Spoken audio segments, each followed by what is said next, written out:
Concrete के ढेर पर बसा पटना शहर कोरोना काल में ऑक्सीजन के लिए तड़प रहा था। जैसे ही कोरोना का खतरा टला, लोगों ने शिद्दत से ऑक्सीजन की कमी महसूस की और पेड़ पौधों को लगाने के लिए जागरूक हुए। अब लोग हर घर में पेड़ पौधे लगा रहे हैं। जैसा कि आप सभी लोग जानते हैं कि इस कोरोना काल में जिस तरीके से लोगों को ऑक्सीजन की कमी हुई है और हम ऑक्सीजन पूरा नहीं कर पाए हैं। एक कारण ये भी रहा है कि हम लोग अपने पर्यावरण से बहुत दूर जा चुके हैं।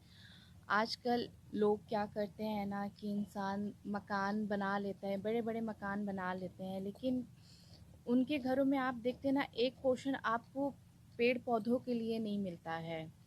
ठीक है, एक वजह ये भी है कि हम लोगों ने कम कर दिया है प्लांट्स को लगाना घरों में, है ना।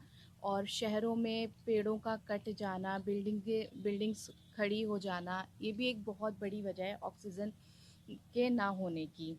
तो जैसे कि आप सभी लोग जानते हैं कि कोरोना काल में हमें कितनी परेशानी हुई है और हमने कितने अपने लोगों को खोया है। शायद वो मैं यहाँ पे वो चीज़ बयान भी नहीं कर सकती हूँ कि हमने बहुत ही बहुत ही ज़्यादा लोगों को हमने खोया है इस कोरोना काल में। और मैं नहीं चाहती हूँ कि आगे कोई ऐसी सिचुएशन आए और हमें इन चीज़ों से गुज़रना पड़े ऑक्सीजन को लेके। जैसे कि आप सभी लोग देख रहे हैं कि ये मेरा गार्डन है और मेरे गार्डन में 400 से भी ज़्यादा प्लांट्स लगे हुए हैं। ये प्लांट्स लगाएंगे अपने घरों में, 400 से ज़्यादा प्लांट्स लगे हैं। इन ये 400 प्लांट्स 150 से ज़्यादा लोगों को ये ऑक्सीजन देंगे। कम स्पेस हमारे वहाँ भी है देखिए, लेकिन हमने कम स्पेस को भी कैसे यूटिलाइज किया है और अपने घर में एक पोर्शन निकाला है। और देखिए कितने सारे प्लांट्स बड़े बड़े जो भी हैं गमले हैं, उनमें 3-3 प्लांट्स लगाए हुए हैं हर गमले में।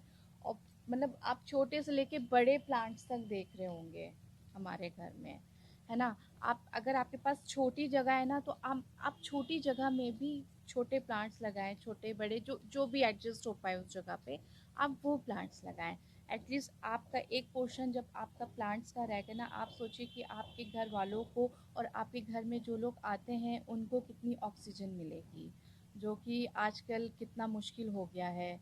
इस दौर में ऑक्सीजन मिलना बहुत मुश्किल हो गया है। देखिए पौधे तो हमेशा से हमारे समाज के लिए बहुत ही महत्वपूर्ण रहे हैं, लाभदायक रहे हैं।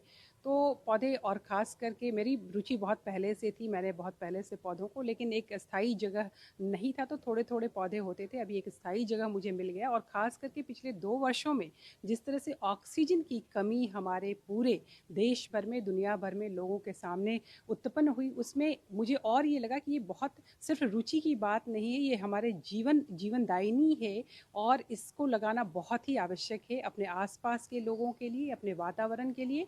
और ऑक्सीजन के साथ साथ जो भी ग्लोबल वार्मिंग का समय चल रहा है, आप देख रहे हैं कि किस तरह से जो समय और मौसम में भारी परिवर्तन हुआ है।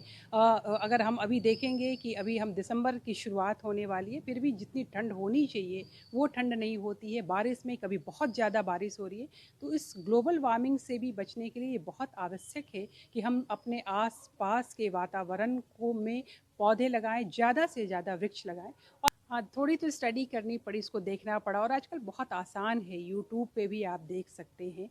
कुछ ऐसे पौधे हैं जो कि इंडोर प्लांट्स हैं और उनको धूप की आवश्यकता नहीं होती है, लेकिन वो आपके लिए बहुत लाभदायक हैं। ख़ास करके कुछ ऐसे पौधे हैं जैसे तुलसी, हर घर में तुलसी की जो महत्ता है हमारे पूरे सभ्यता संस्कृति की अगर हम बात करते हैं, तो इस वजह से कि तुलसी से ऑक्सीजन बहुत ज़्यादा निकलता है और इसके अलावे हमारे जो इम्यून सिस्टम को स्ट्रॉन्ग करने के लिए, मजबूती प्रदान करने के लिए, सर्दी, खांसी, कफ आदि कई तरह की ऐसी चीज़ें हैं जिससे बचने के लिए तुलसी रामबाण का काम करती है।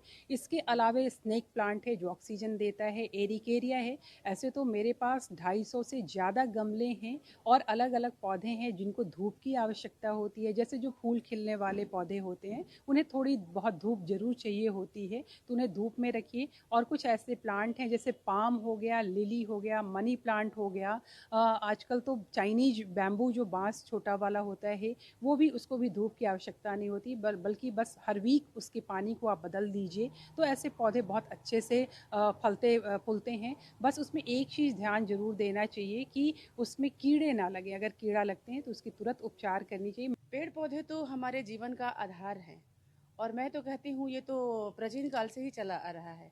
तो इसके बारे में क्या कहना है? ये नहीं रहेंगे तो हम कैसे रह सकते हैं? चाहे वो बाहर का हो, इंडोर का हो या आउटडोर का हो, दोनों ही जगह पर्यावरण को शुद्ध करने के लिए पेड़ पौधों का लगाना बहुत ही आवश्यक है। ये हमारे जीवन का अभिन्न अंग है जिनकी वजह से हम सांस लेते हैं। और अभी तो और भी ज़रूरत होगी है इसकी ज़्यादा, क्योंकि जो कोरोना काल ने हमें सिखा दिया है, ऑक्सीजन के बिना हम जी नहीं सकते। तो अगर हम पेड़ पौधों को शुरू से ही महत्व देते तो ज़्यादा बेहतर होता। वैसे मैं तो बहुत प्रेम करती हूँ इनसे और ये मेरे बच्चों के समान है, मेरे अपने हितैषी के समान है। इनको बाहर भीतर हर जगह मैं बहुत प्यार भी करती हूँ और लगाती भी हूँ हर जगह पौधों को, जो हमें हमारी रक्षा करते हैं, हमें ऑक्सीजन देते हैं और हमें खुशियाँ भी देते हैं। हम कितना भी दुख में रहें किंतु इनके आसपास से हम गुजरते हैं या इनके पास बैठते हैं तो ऐसा लगता है जैसे हमारे दुखों को बांट रहे हों, हमसे बातें कर रहे हों, तो सारा दुख हम भूल जाते हैं। यही कारण है कि पेड़ पौधों को लगाते हैं और लगाना चाहिए सबको। प्राचीन परंपराओं के मुताबिक एक वृक्ष को 100 पुत्रों के बराबर माना गया है। कोरोना काल में जिस तरीके से ऑक्सीजन को लेकर हाहाकार मचा, वैसी स्थिति में लोगों ने ऑक्सीजन की शिद्दत से कमी महसूस की और लोग पर्यावरण के प्रति जागरूक हुए। राजधानी पटना वासी बड़ी संख्या में अपने घरों में और अपार्टमेंट में पौधे लगा रहे हैं। रंजीत, ईटीवी भारत, पटना।